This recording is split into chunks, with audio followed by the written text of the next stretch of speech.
nuyu bu baax a baax. waaw maa ngi lay nuyu bu baax sëñ bi di leen di rafetlu seen teewaay fii tey ci commissariat central di am mbégte lool si jàkkaarloog yéen wala di xaar ngeen laaj ñu waxtaan ci li nga xam ne mooy xew-xewu bés bi.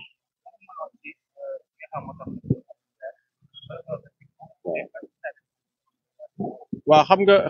xam nga tey dañ fi ñëw si wàllub maanaam kuréel gi ñu nekk muy le nouveau front force alternative nga xam ni cas yu mel ni dafa bokk si li tax ñu defar ko ñu teg ko mooy réew moo xam ni daanaka léegi benn pàcc moo sañ wax beneen pàcc bi dañuy war a noppi Abdou Nguer wax fi loo xam ne jar na waxuma la convocation rek waaye wax fi loo xam ne sax jar na nit di ko envoyer message ba koy convoquer parce que toog télé ñëpp dégg nañ lim laaj ne diw kuy sa baay loolu da ngay dem rek wax kuy sa baay moi je pense que ni loolu warul jar lii Abdou Nguer nag xale la buy wax xalaatam nekk chroniqueur chronique bi muy def également defe naa ni constitution moo maye nit mën a wax xalaatam ci canal yu bare nag soit par écrit mu bind ko wala mu wax ko wala mu enregistré ko wala mu dox ñaxtu wala mu def ko benn jaaru bataaxal nit ki may nañ ko moyen ba ci musique wala ba ci philosophie sax mu wax xalaatam ci réewam article ak constitution article yu leer ci constitution bi notamment l'article 10 de la constitution moo ko consacré article 8 ñëw tollanti ko léegi nag ñu bëggoon ci woo bii ñu ko woo li lay war a sóoli ñu wax police ak gendarmerie ak force de défense ak de sécurité yi sénégalais yi am na leneen lu ñuy xaar sénégalais yi am na yeneen urgence yu ñu leen di laaj ak di leen fa soxla pour ñu ñëw taxawu leen fi sénégalais yi bis bu yàlla sàkk ñi ngi laaj sécurité ci koñ yi ci quartier yi ak ci bérébu liggéeykaay yi barki Dembo Njaay gis nga ku ñu jàpp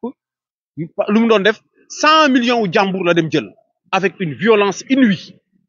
yooyu moo war a tax ñu war a jël police ak gendarmerie dugal leen ci liggéey boo xam ne askan bi la ñuy protéger ak di leen défendre jëluñu woon police ak gendarmerie pour ñu leen di utiliser ni ñu leen di utiliser tey yaakaar naa ni ñoom seen combat lii la woon mooy fexe ba citoyens yi ñu may leen jàmm bañ di leen acculer tey xoolal sénégalais yi li ñuy dund pression ci journalistes yi yéen a ngi nii ñi ci sañ wax barewul wala bu ngeen di wax seen ay biir rédaction ngeen di fay seen ay micro wax ku ci wax ñu woo la pression ci liggéeykat yi menace dàq pression ci homme politique yi kenn sañ ta opposé Ousmane Sonko kenn sañ ta wax Ousmane Sonko ku ko tudd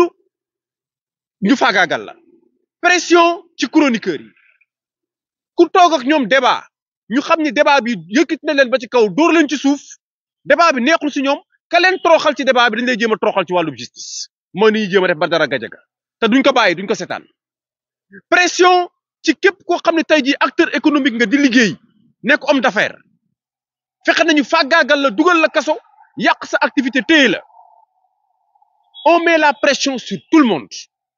léegi Ousmane Sonko lan la bëgg la mu waxoon nag la mu waxoon yéen ngeen di presse di seede ñun ñu dem ba Nations Unies porté ko plainte ci loolu mu waxoon ne Sénégal ak yeneen dëkk yi nga xam ne tey jii ñoo nekk ci àdduna bi la tax dëkk yooyu développé mooy dañoo wàññi liberté yi si loolu la nekk nii lii ñu gis jéem a fexe ba nit ñi ragal ko doot ñu wax la Ousmane Sonko nekk lii kese la parce que Azoura Fall dañ koy yónni pour mu jéem a noppiloo benn voix boo xam ni jamono ji ñu toll ni Abdou Nguer da leen tëj waa xanaa ñoom Pastef ñoo yónni Azoura parce que lu tax ñu yónni ko mooy plainte dof yi boo bàyyee nit di ko def ci parti naan da koy def di ko defal nit nga xam ni c'est ridicule Abdou Nguer noo ko mën a jàppee ci sa kuy sa baay ma ne parce que lu tax amul droit porter plainte les plainte day am motivation bu sérieuse dañ lay saaga wala ñu dóor la wala ñu sàcc la wala ñu def la loo xam war ñu la ko def waaye yow kuy sa baay nga porter plainte ma ne dama ne wax na fi moom Azoura président de la République taggal ko ndey benn journaliste waxu si dëkk bi soit dañ koy waxante dëgg wala ñu toog Azoura moom moo war a mujjee porter plainte ndax saaga. pourquoi nga cadré débat bi ci Ousmane Sonko alors que débat bi c'est entre Azoura Fall ak ki nga xamante moom. waaw parce que xamul tax parce que Ousmane Sonko dafa diggee woon Sénégal boo xam ni justice bi day indépendante ñi nga xam ne tey dañuy politique ak ñi nga xam ne tey ànduñoo ak moom ñoom nañ leen doon jàppee mu ne loolu du woon yoon parce que loo wax dugg kaso mu nekkoon seen combat ñu woote fii jam ñaajo ak jomaay woote fii jam ñaajo ñoom ñëpp dem def fa ay conclusion ne daañu fexe ba justice bi na mu daan demee doot ko demee tey la justice bi gën a pire lii ak Macky Sall li mu doon def lan mooy différence bi ma ne problème ñaari citoyen yàgg na fi te bu problème ñaari citoyen amee état dugg ci dañ koy wax loolu mooy dëgg Azoura Fall amul dara lu ko may muy porter nit plainte ci ay lan kan kuy sa baay loolu bu amee c'est parce que dëkk bi moo amul yoon ah waa mais xam nga politique lu tax mu rax si parce que yow boo demee ba nga xam ne yow ki ngay jàpp ne yow moom mooy sa adversaire wax jim la wax yéen a ngi wër chaque jour bu toogee plateau Abdou Nguer saa yu toogee plateau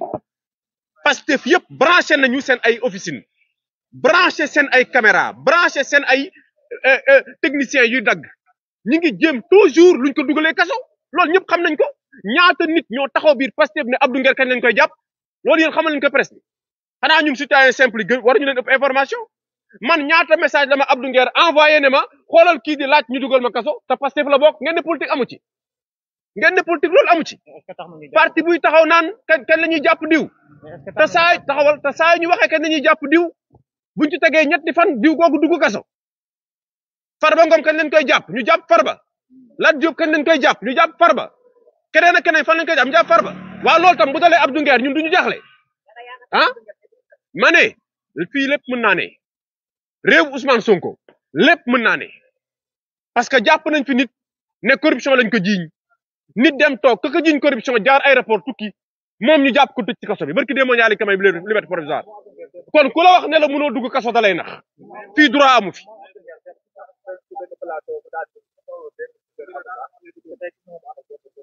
waaw xam nga loolu waxam la rek Abdou Nguer bu taxawee ni soxla ma avocat fii tam may na ko loolu mais droit dafa am nu muy doxee parce que Abdou Nguer du juriste Abdou Nguer même bu amul avocat yi ni ma leen xamee ñuy ay droit de l'homme lu si ëpp si ñoom nekk ay humaniste avocat yi bu gisee cas bu mel nii xam lii yoot xale bi avocat dina am bu dee 100 avocat am Sénégal dana si am sax kenn koo xam ne ragal na yàlla ñëw jàppale ko taxawu ko non lu si mënti am rek avocat moom rôle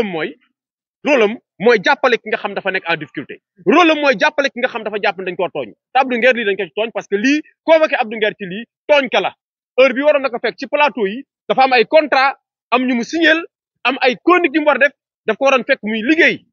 waruñu baare nit ki tere ko liggéey pour affaire yu ñàkk fayda yi Azoura di def ay kuy sa baay muy porter nit ñi plainte ñu jox ko importance ci république bi muy saaga président yi kenn du ci wax di saaga ministre yi kenn du ci wax di saaga ancien président yi kenn du ci wax boobu ba léegi mu lëmbee république bi primature day toog ci bureau primature di live loolu defe naa ni loolu ñoom waa police centrale foofu lañu war a dem jàpp ko primature parce que ba ñu xamee république du Sénégal ba tey ñi ngi soogaa gis ku toog biir primature di live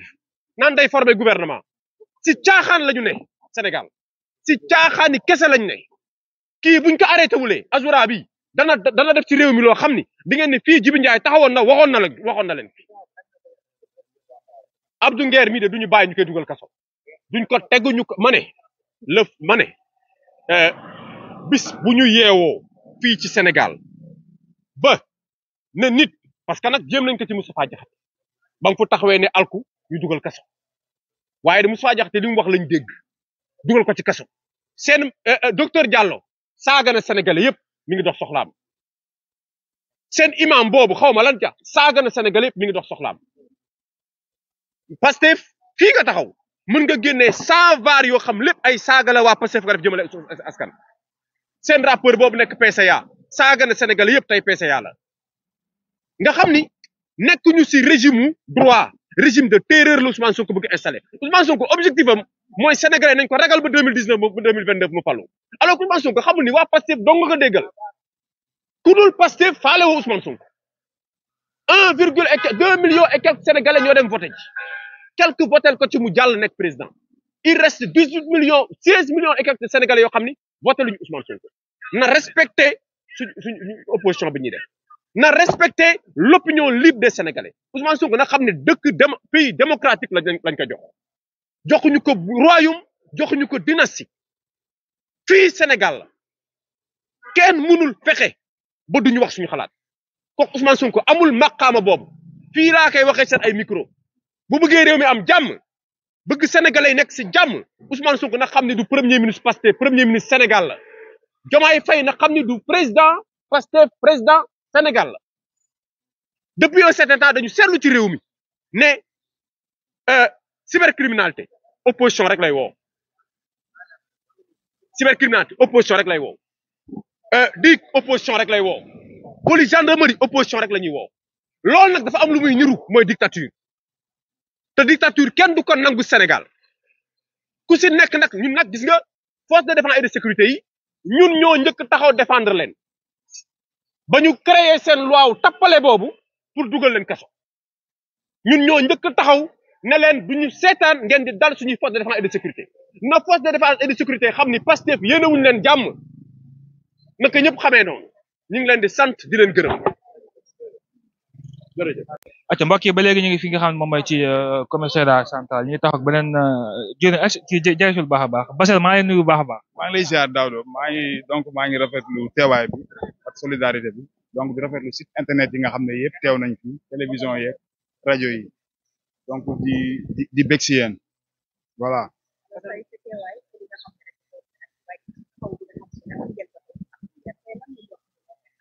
non avant tout man sama teewaay ci bëriwul lu may teew ci yi mais tey sama teewaay en tant que chroniqueur en tant que sénégalais donc en tant que quelqu'un ku nga xam ne yàgg na coordonner ay émissions et tout ça donc ci vu lay Abdou Nguer yi man bokk naa si jëkk a jël risque andi leen télé ay nitu site lañu woon quoi kenn ñemewul woon jël andi leen ci télé mais man bokk naa si jëkk a teg Abdou Nguer télé waa RRV ñu ngi may dégg donc parce que ma gis leen ñi nga xam ne dafa am lu ñuy combattre réewum démocratie la ñu nekk bon Sénégal et puis bëgguñu jaay doole képp ku fi am puissance wala nga am fi benn affaire bon da nga victimiser wu woon rek ne dañ lay jaay doole donc côté boobu laa ñëwee en tant que frère en tant que koo xamante ne am nañu ay relation yu rafet bon ma gis ne carrément que affaire bi moo léger quoi waaw dafa léger ci man bokk non léger weesuwul yow nga xas nit yow yaa xaste bon boo ma xasee ma tontu la nga ne non dag ma tontu dama la yóbbu ci yoon mais dafa léger quoi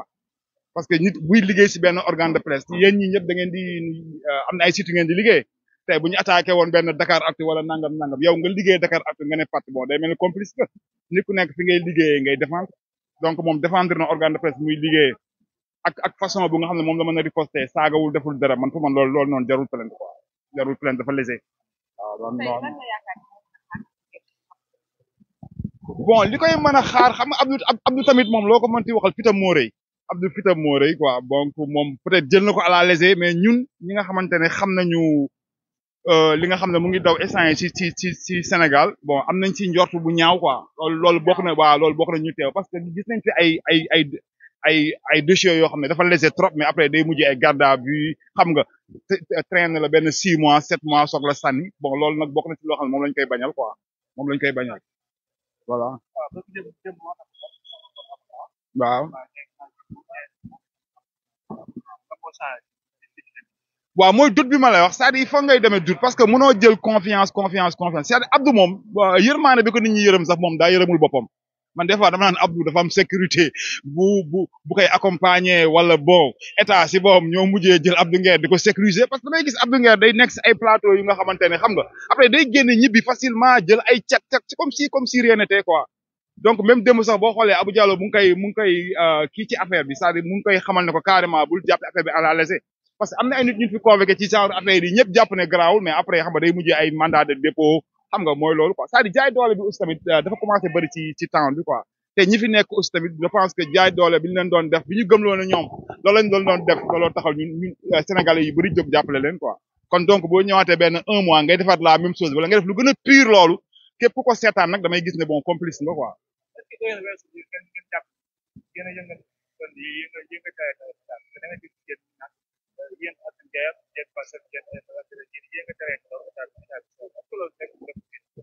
waaw mais xam nga état bi aussi tamit seen dafa am lu leen sonal quoi dafa am lu leen di rattraper parce que état bi avant muy toog li mu diggee dafa bari donc Sénégal aussi tam boo ko diggee am na droit toog ne la sa waay yaa ma waxoon lii yaa ngi dégg yaa ma waxoon da ngay criminaliser lii yaa ma waxoon da ngay génn CFA yaa ma waxoon da ngay génn CEDEAO yaa ma waxoon lii yaa ma waxoon 2 mois yaa ma waxoon léegi nag yow yaa ma waxoon boobu bu ñu la koy fàttali aussi tamit ngay mer kon donc yow li nga doon digle bon yow yaa nekkagul ci yoon quoi donc loolu la et puis Sénégal yëpp mënuñu yem am na ñoo xam dañoo ragal ñemewuñu wax ci micro am na ñu nga xam ne am nañ fitu taxaw affronter wax yaa ngi dégg saa ñu far si benn parti politique c'est-à-dire li bon rek mooy nga far fenn taxaw foofu xam nga di diingat man gëwuma yooyu man dama gëm ne même état bi fi nekk sax bu defee lu baax yow da ngay d'accord ne état bi def na lu baax yaa ngi dégg bu deful lu baax nga xamal ko ne ko defoo lu baax parce que ëllëg moo tax voilà man looloy sama combat nekkul ci ay viser benn camp pour di ko xeex loolu man injustice laay xeex donc man loolu ma tax a jóg voilà maa ngi leen di ziar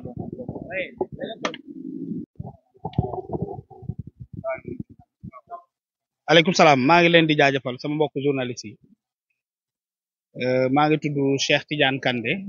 nekk membre fondateur du nouveau front force alternative mu nekk benn organisation bu bees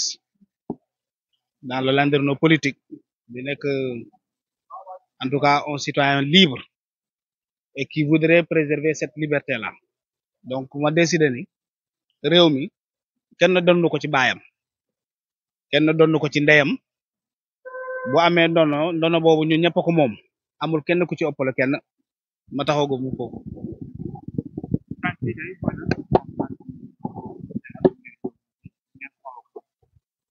waaw Abdou Nguer moo ñu fi andi xam nga Abdou Nguer nag dafa am nattu bu mu am mooy àndul ak waa Pastef nattu bu mu am mooy dafa mën a wax nattu bu mu am mooy lu muy wax arrangé wul ñu fi nekk nattu bu mu am mooy dafa am fulla am fayda décidé opposé wu certainement décidé nekk ci réew mi bañ a daw gën réew mi parce que gis nañu après l'arrivée au pouvoir de Pastef il y a des gens qui faisaient comme lui qui ont quitté le pays ou bien qui ont décidé de s'emmurer dans un silence incompréhensible alors nattu bu mu am mooy dafa façon lool ci dossier wu Adji Sarr dans une période boo xam ne quand même beaucoup de Sénégalais n'osaient pas donner leur point de vue dans cette question-là mu fos ci guddi fos ci bëccëg wone ci fulla ak fayda taxaw jàmmarloo ak ñoom ba li am nattu bu mu am mooy mbir mi dañ ko jeexal entre guillemets parce que jeexul parce que bu fu ñu toll ci dossier bi mën nañ jàpp nañ ne mën na dolluwaat tribunal mu amaat courage waxaat ne évacuer wuñu ko il faut que ñu dellu tribunal attewaat ko mu gën a leer loolu nattu la ci moom nattu bu mu am mooy moom ak Ousmane Sonko taalowuñu jaarowuñu taal quoi nattu bu mu am mooy dafa décider quand même de mener un combat démocratique dans le respect des normes ñu bëgg ko jaare fu ne amuñu ko c'est un jeune jàpp nañ ne jàngul xamul dara mais pourtant bari na ñi fi nekk ci réew mi am ay doctorat Abdou Nguer bu toogoon ak ñoom ci plateau toroxal leen parce que jàng ça ne veut pas dire tout simplement nga dem ci école professeur toog wax ak yow y a ce qu'on appelle l'enseignement dans le temps moom mu ngi gëstu di xam lu muy wax xam fu mu koy teg boobu léegi ñoo ngi koy yootu xamuñu fu ñu koy jàppee loolu moo ko sonal te loolu moo tax ñu bëgg a profité ci plainte boo xam ne plainte de mais ki ko porte plainte est-ce que war na porter plainte nit ci réew mi vous êtes témoin de ce qui se passe waaw mais Azoura toog na fi saaga ndey président de la République procureur de la République dégg ko kan moo autosaisir yéen déggoo leen saaga boobu kan moo déggul saaga bi Azoura Fall saaga Bassirou Diomaye Faye kan moo ko déggul ci réew mi waaw non est-ce que dégg ngeen ko wala déggoo mais le journaliste il est témoin de l'histoire je suis journaliste comme vous non un journaliste ne peut pas être neutre parce qu'il ne doit pas être neutre je vais vous dire pourquoi non bu ñu dugg ci gàmb bu sax le journaliste quand tu es un témoin des faits tu le relates et quand tu décides de relater tu n'es plus neutre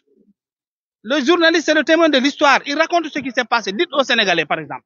que Azoura Fall est un citoyen sénégalais le seul au Sénégal qui ait pu insulter de mer le président de la République et qui n'est pas inquiété qui l'aurait pensé dans ce pays-là qui l'aurait imaginé dans ce pays-là qui aurait pensé que un citoyen sénégalais libre dans l'attelage du Premier ministre dans l'attelage de la présidente de la République dans l'attelage du parti au pouvoir qu'il soit un citoyen simple ou qu'il ne le soit pas qu'il puisse insulter de mer le président de la République et qu'il ne soit pas inquiété juridiquement qu'en faisons-nous de l'article 80 de la Constitution qui défend le président de la République on l'a oublié et pourtant quand même am na ku fi wax pour de moindres mots mais dafa dem prison da nga fen la fi wax président waxul dëgg Ousmane Sonko waxul dëgg Mohamed Suzanne Camara il a couru en prison pour de simples mots comme ça keneen ki dafa ne waa Pastef dañoo alku ñu tëj ko condamné ko jugé ko bàyyi ko ba rëbës mu yàgg fa loolu génn mooy Moustapha Diakhaté loolu fekkee woo leen ko vous êtes des témoins de ces faits là est-ce que waxu Moustapha Diakhaté ak waxu Ahmed Suzanne Camara c'est comparable aux propos tenus à l'endroit du président de la République venant de Azoura Fall. C'est ça, parce que le journaliste aussi, il doit raconter l'histoire telle qu'il est fait. Le journaliste doit dénoncer. C'est pour cela, dans votre carrière, à l'école, on vous a appris beaucoup de genres journalistiques. Vous pouvez dénoncer par la plume, en faisant des billets, en faisant des chroniques, en faisant des contributions. Dites aux Sénégalais ce qui se passe, ce quoi nous sommes en train de vivre actuellement. Nous sommes en train de vivre une dictature qui est en train de s'installer. Toutes les voix discordantes, toutes les voix résonantes, toutes les voix qui ont décidé d'être libres, de se battre pour la démocratie, de se battre pour la préservation de nos acquis démocratiques, sont en train d'être bouffés. Un groupe de personnes arrivistes au pouvoir. Ils pensent que toute personne qui n'est pas avec eux, tu es à éliminer. Est-ce que c'est ce qui leur a permis d'arriver au pouvoir? Cela ne leur a pas permis d'arriver au pouvoir. Loolu mooy dëgg nañu wax dëgg ci réew mi. Non dugaluma journaliste ndaw si moo ko dama ne le journaliste xam nga le journaliste man ci laa bokk waaw ci Abdou Nguer ci yéen la bokk parce que il fait partie des Sénégalais les plus invités aujourd'hui ci plateau yi wala yéen da ngeen di utiliser waxu Azoura Abdou Nguer parce que da ngeen di bëgg a jaay contenu non damay wax rek non bëgguñu ma ñu personnaliser débat bi dama ne journaliste yi tamit nañ jàpp ci combat bi parce que man naroon naa fi fekk ñu gën a bari amuñu droit jàpp ci benn combat jàpp ngeen ci combat bi kat jàppal ngeen Ousmane Sonko tànk ba mu fal ñun dañoo ñëw pour Azoura Fall dafa plainte ki nga xamante ne moo di Abdou Nguer yéen ngeen ànd ak Abdou Nguer chroniqueur la day chroniquer tey jii nii da nga wax lu am solo Azoura amul droit plainte Abdou Nguer lu tax Azoura non am na droit plainte Azoura man waxuma amul droit plainte je l'ai pas dit il faut pas me faire dire ce que j'ai pas dit madame dama ne gàcce la ci Azoura Fall muy porter plainte nit ñi ci convoqué nit ci réew mi parce que tout simplement Azoura Fall moomu bu ñëwoon fii dañ ko waroon jàpp yóbbu ko garde à vue ko parce que dafa saaga suñu président de la république loolu mooy dëgg képp koo xam ne jéem nga jàppal tànk Azoura Fall ci mbirum saaga mais yow yaa ngi gàcceel suñu réew parce que tout simplement nit kooku nga jàppal tànk saaga na président de la république mu jur fenn c'est ça la vérité il faut dire la vérité mais Abdou Nguer nee na sax soxlawul l'avocat parce que tout simplement ñun xam nañ ne il va rentrer chez lui tout de suite ça c'est sûr et certain parce que man je parle à cette police là aussi il ne faudra pas qu'elle soit complice de l'instauration d'une dictature qui ne dit pas son nom parce que tout simplement s'il y a des gens qu'on est en train de vouloir aujourd'hui présenter aux Sénégalais comme des tortionnaires, comme des vampires, comme des gens malhonnêtes, comme des gens qui ont été instrumentalisés pour mater le peuple, comme des gens qui ont tué 86 personnes au Sénégal, c'est les forces de l'ordre et de défense aujourd'hui. Donc il faut que chacun d'entre nous, ak foo mënta bokk ngay journaliste, ngay citoyen simple, ngay activiste, ngay acteur de la société civile, nga nekk un acteur de la presse parce que c'est global. ñoom Abdou Nguer teg ci lañ bokk rek mënu leen ci génne parce que yéen a ko ci boole, yéen a ko invité ci plateau yëpp. Pour tourner yaa gis Abdou Nguer mu ngi wax nous avons tous la responsabilité de préserver nos acquis démocratiques de préserver la liberté de la parole que nous avons acquis au soir de plusieurs luttes que nous avons acquis par un déterminisme global que nous avons senti partout dans le pays loolu suñu responsabilité nañu taxaw manko doon benn parce que quand tu protèges l'État tu protèges Bassirou Diomaye Faye quand tu protèges l'État tu protèges Ousmane Sonko mais quand vous laissez tomber s'installer cette démocratie là demain il y aura pas de suivi il y aura pas de substitution c'est l'État du Sénégal dans sa globalité qui va chuter et personne ne devrait être coupable de ce qui risque de nous arriver dans l'avenir beneen bi ma naroon yokk merci beaucoup boobu yaa ngi koy yàkkamti parce que yow da mel ni da nga yàkkamti dama ne ce qui se passe lii xew ci réew mi lii raam ci réew mi ci ñag bi la dem te bu fa demee ku mu fa fekk dina la rey loolu mooy dëgg nous sommes en train de vivre l'installation d'une dictature une privation systématique de tous les droits de marche dans ce pays là la moo fi nekk yëfu dictature on a ma wax dara dugal nañu 287 demandes de marche dans ce pays là qui ont été rejetées systématiquement en moins d'un an 286 demandes de marche comment est-ce que vous qualifiez cela ñi fa la fii tey du loolu lañ doon dénoncer dem quand les gens n'ont pas la possibilité de dire ce qui leur ne plaît pas dans la République comment est-ce que vous qualifiez cela quand les gens ne peuvent pas se réunir ici ils vont tous nous trouver ici pour nous dire dégagez vous pensez comment est-ce que vous pouvez qualifier cela non mais ñun suñu marche ñu refuser ko ñu ñàkk ko refuser ñun dinañ marche ma xamal leen ko nag tey que le procureur de la République bon le préfet autant pour moi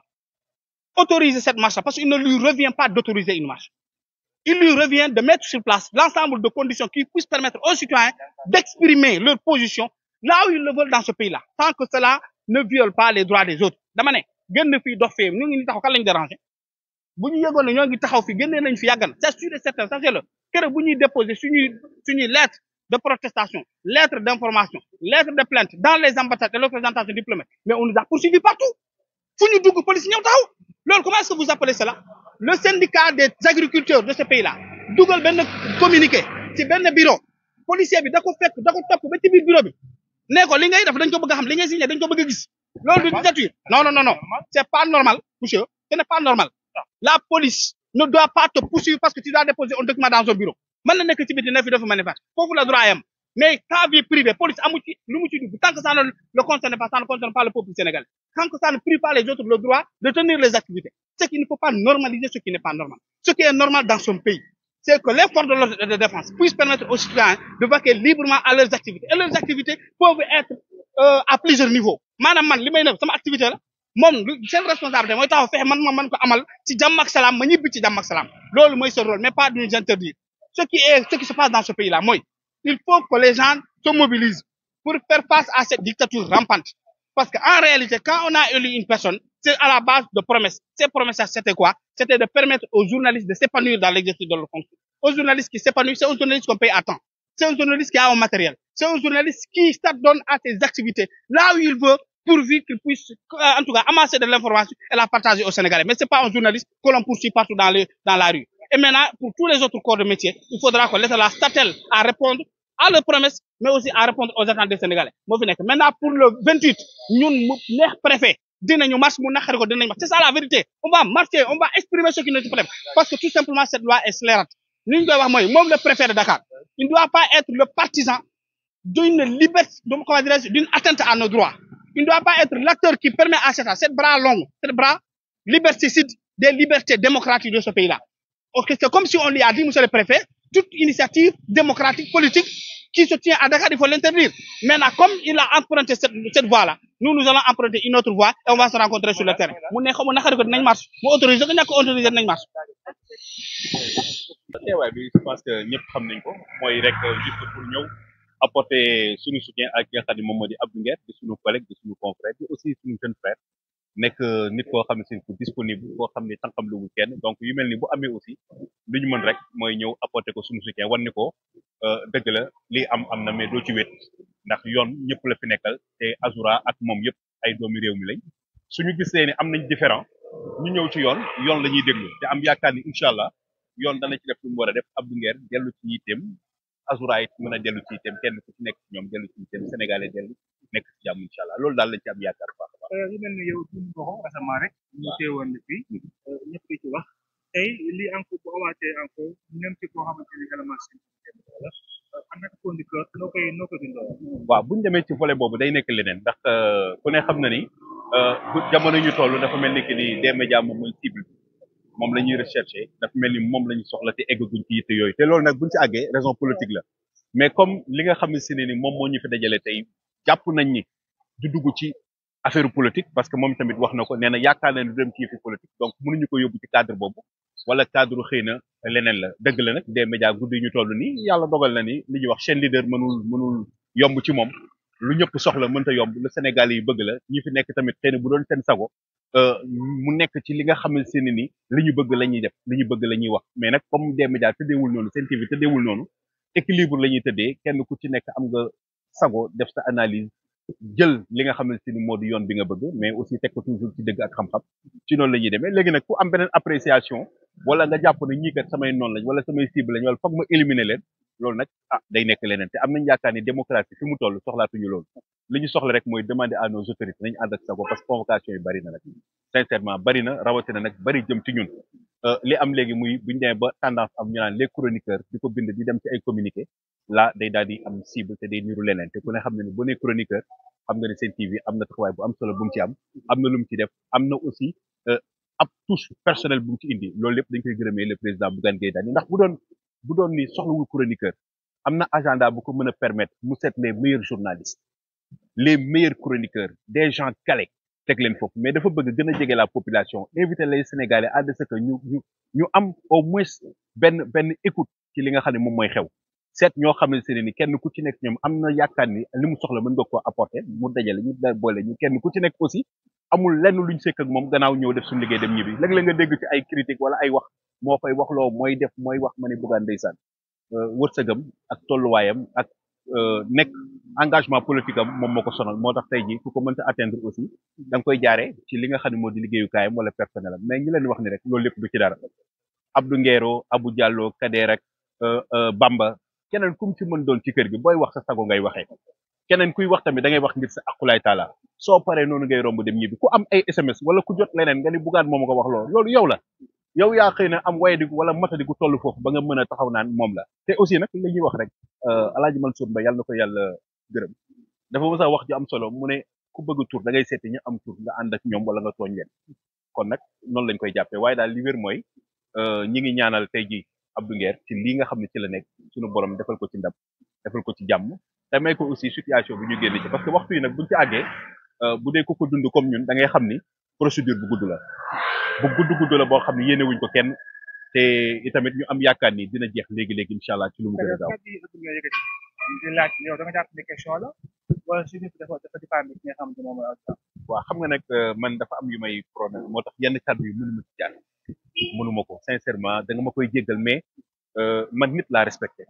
même bu ñu amee différent wala ñu am lu ñu wutale politiquement wala ñu am ay gis-gis yu wuute je préfère ñu dem ci ay argument mu léger ak mu dëgër ci loolu lay dem mais bon vie privée nit man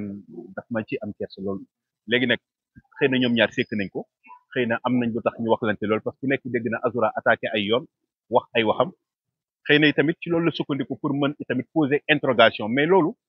liñ ci am yaakaar rek mooy ñu bañ a dugg ci yooyu te itamit ñuy ñaan yooyu daal mu mujj fi waaw na nekk lu fi mujj parce que lu ma am kersa jaar la lu ma am sax kersa di ko wax parce que wayjur dafa nekk lu sacré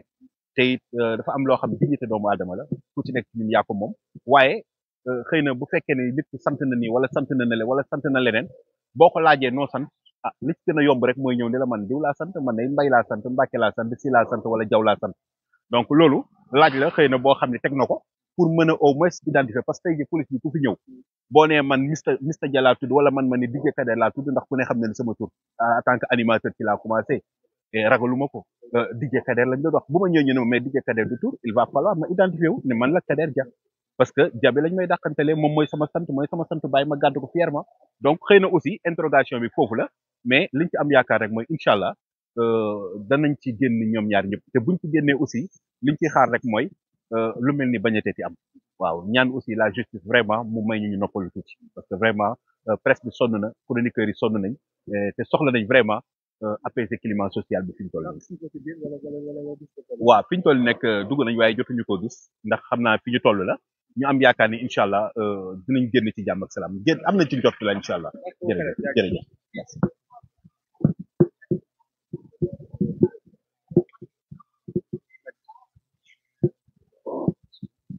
waaw loolu nag dañ ciy xaar incha allah justice indi ci ay tontu parce que Kaawu Lat Diop quand même lu yéeme la lu ñu bett la lu ñu jaaxal la parce que nit aussi mënuloo ko teg ci kaso bi te charge yi nga xam ne moom la ñuy xaar ci moom mënoo koo joxe mënoo cee wax te ki nga xam ne moom moo tax nga téye ko ba léegi gisuñu ko bi ci des aussi ñu gis mu am tournée politique bu mu commencé am ndax dafa mel ni parti Pastef régime bi nekk au pouvoir actuellement dañu bëgg nit ñi ñu tëj leen yàgg ci kaso bi wala ñu tëj leen damm caabi ji sànni ndax boo déggee ku mel ni Waly Diouf Bodian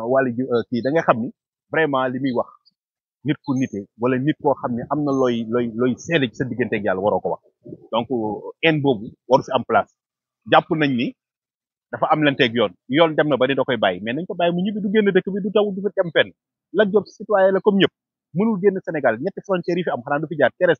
terrestre maritime ak aérienne mais fan lay jaar ñoom ñoo nekk fépp nañ ko bàyyi mu dem ci ay voilà nañ ko defal bracelet électronique lu ñu mën a soxla mais nañ ko bàyyi mu dellu ci ay yitteem ay ñoom Farba ak xaadim ñoom ñëpp war nañu mën a dellu seen liggéey parce que tey jii xaadim ba vraiment fi mu toll nii temps bi mu def ci kaso bi ci un homme d'affaires jaaduwut ak ñeneen ak ñeneen loolu li ñuy wax rek mooy ñi ngi xaar justice daal vraiment mu dawal clémence yenn yi et puis mu gën a suub xam ni Sénégal benn la kenn mënu ko xar ñaar te différent yi ñuy am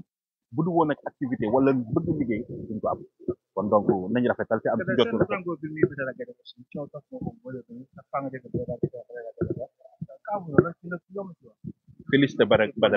félicité Badara Gadiaga une fois de plus parce que loolu la ñuy xaar ci chroniqueur loolu la ñuy xaar ci koo xam ne da ngay wax soo demee ba toll fii parce que am na ñu fi nekk ëpp na junni nit di chroniquer ak di wax mais Badara lañ ci dégg parce que li Sénégal yi soxla moo ko wax li ñu bëgg a xam moo ko wax mënoo indi fi mu toll nii amendement bu toll nii nga ni da nga koy dugal à l'Assemblée mu mel ni dafa am cible ñu ne la expliquer ngay mer mënul nekk expliquer yow yaa nas pexe bi ñëw teg ko mais pour nga expliquer ko da nga ci war a fier donc li ma mën a wax moom mooy Amadou Ba nekkul ci dëgg ñu ànd ak moom nekkul ci dëgg parce que quand même nit ki mënoo toll yor projet bu toll noonu ñëw ci la presse nga bëgg ñu raay la di la gërëm ak a sant mënul nekk avenir u nation nga yor moom nga bëgg a dugal à l'Assemblée nationale après ban tournée lay am mais na expliquer te loolu la ñu xaar ci moom ak ñi nga xam ne ñoo des députés groupe parlementaire bi mu nekk yëpp donc nañu wax ak Sénégalais yi lu leer lu simple loo xam ne ku ko dégg di nga xam ne lii kat su duggee assemblée amul taxas féetee wet amul parti prise dafay ñëw parce que loi bi une fois mu ñëw une fois mu ñu voté ko mais Sénégal yëpp lay concerné conséquences yi aussi moom mooy ñi nga xam ne ñoom la ñuy ciblé mais ay Sénégalais lañ comme ñun te nañ bàyyi entité def seen liggéey bàyyi justice def liggéeyam que ñuy dem ay raisons politiques suñu toll nii fayantoo googu doy na nekkuñu Rwanda nekkuñu Éthiopie nekkuñu fenn Sénégal la ñu ne Sénégal dafa am ay valeur am lu mu baaxoo amnistie am na nañu bàyyi mu tëdd ñu jàll ci leneen jéem a seet naka la yëpp ñoom commencé nañ indemniser nañ jàll ci leneen loolu moom moo ëpp solo Badara Gadiaga daal nga xam ni nous sommes très fiers de lui et que nous le soutenons et ji gi ci ginnaawam di ko jàppale di jàppale ñëpp ñoo xam ne rek ñoo bokk métier bi tey wax dëgg même bu fekkee métti na cible yi bari na coow li bari na mais dañuy wéy di doon ay Sénégal dañuy wéy aussi di joxe suñu avis et que même parfois bu méttee kaso fekk ñu ci wala mu métti coow fekk ñu ci wala ñu lay xaañaka saaga dañ koy assumer parce que ñun ñoo opté pour def métier bi moo tax conséquences yi ñu ngi koy dundandoo ak yéen ndax fu mu toll nii police bu ne léegi dem ngeen fa mel na ni léegi ci policier ak tribunal moom mooy lieu de rendez-vous majeur yi nga xam ne moom moo am donc loolu mën na ñàkk ci réew li ñuy wax daal mooy ñi ngi tey teew pour dimbali ak soutenir Abdou Nguer mais aussi soutenir la presse sénégalaise merci jërëjëf. moo tax nag message bu may lancé moi je parle à Diomaye Faye le président de la République na xam ne réew mi moom lañ ko dénk moo prêté serment te il sera responsable de ce qui se passera dans ce pays et lu nekk di xew mooy ñu nekk di tëj ci kaso yi tey Lat Diop démb may nañ ko liberté provisoire procureur bi tey mu ngi tëj mu ngi ko toog xaar instruction pour lan dafa war a bañ wala dafa war a bañ yooyu yëpp yi am ay Farba Ngom ay Ablaye Ndiaye ay Assane Diouf donc tout ce qui se passe aujourd'hui dans ce pays le président de la Diomaye Faye vous êtes le père de la nation et vous êtes interpellé sur cette question-là jël Ousmane Sonko bàyyi ko muy def naka sudul noonu di jël réew mi di ko yàq di def naka sudul noonu ça veut dire que plan bu mu amoon mooy yàq Sénégal mu ngi koy continuer léegi nag nu mu ko war na la yàqee mooy tëj ay gor tilimal ay gor jël ay gor bëgg leen xoxatal mais en tout cas ñun de notre côté on va se battre en tout cas fii ragal amu fi man de xam naa kuy sama baay Ibrahima Sow la tudd Sotrac la doon liggéeyee donc fii kuñ fi laaj kuy sa baay waroo mer donc je pense que c'est une question boo xam ne waxal kuy sa baay rek c'est fini yow journaliste war nga xam kuy sa baay technicien bi kuy sa baay donc tout le monde kuy sa baay donc c'est pas un problème donc pour man lii police am na lu war a def lu dul convocation yu ñàkk fayda yi donc pour man la police a d'autres travail mooy la sécurité intérieure et la sécurité publique nañu bàyyi police liggéey nañu bàyyi gendarme liggéey ñu bàyyi nit ñi ñuy jël di leen dénk police pour di leen xokkatal toute la journée te nit ñaa ngi jëm ci julli ji nit ñi luñu tal mooy soble ak pompiteer ak ginaar te réew mi amul xaalis réew mi dëgër na en tout cas ñu ngi profité di baalu ñëpp ak di ñaan yàlla ñun ñi yàlla may ñu lu ñu korité loolu ñu tal Diomaye Faye toogaatal nga xoolaat sa bopp vous êtes le responsable de ce pays yow la Sénégalais yi wooteel donc pour man tey war na jël ay responsabilités ay mbokk Diomaye Faye aussi maa ngi leen interpellé waa Ndiaga Ndiaye jóg leen si seen doom ngeen xool est-ce que ce qui se passe lan moo ko dal lu ko téye dañ ko tënk wala lan qu'est-ce qui se passe loolu aussi c'est des questions yoo xam ne maa ngi koy laaj man aussi tamit ay mbokkam jóg ci seen doom Diomaye Faye parce que nag xamul lu xew xamul Ousmane mu ngi def lu ko neex mu ngi jël ku ko neex di def lu ko neex loolu aussi tamit Diomaye war na jël ay responsabilités parce que ëllëg ci biir c'est lui qui rendra compte je vous remercie